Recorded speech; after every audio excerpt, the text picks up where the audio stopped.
Soyez bons et pleins d'affection les uns pour les autres. Pardonnez-vous réciproquement, comme Dieu vous a pardonné par le Christ. Hier, nous avons vu qu'il est impératif de chasser de notre cœur amertume, irritation, colère, cris, insultes et méchanceté. La suite de notre texte d'Éphésiens 4, verset 32, nous montre avec quoi remplacer tout cela.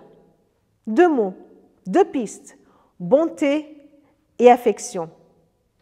Oui, très vite, on se rend bien compte que ce n'est pas évident, que cela ne va pas tout seul.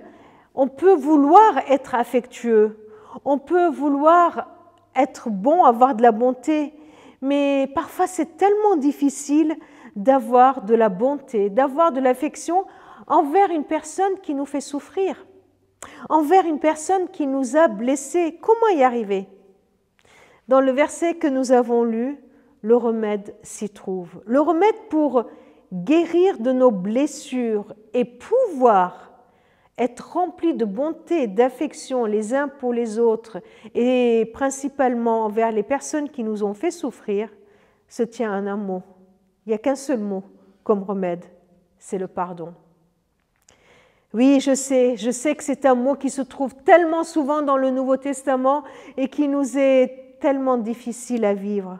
Le pardon, il n'y a pas d'autre issue.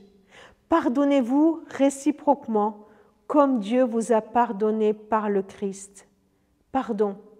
Ne pas lier l'autre au mal qu'il m'a fait.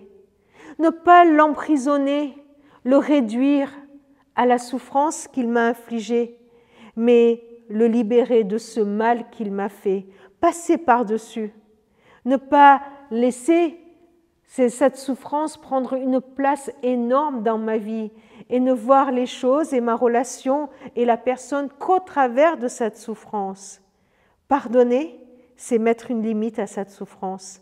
Pardonner, c'est libérer l'autre du mal qu'il m'a fait. Pardonner, c'est recevoir la grâce de Dieu qui vient, qui m'apaise et qui guérit ma souffrance. Alors, il y aura de la place pour vivre dans la bonté et l'affection les uns envers les autres.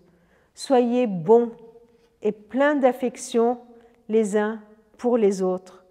Que le Seigneur nous aide pour le vivre pleinement avec toutes les personnes que nous rencontrerons aujourd'hui.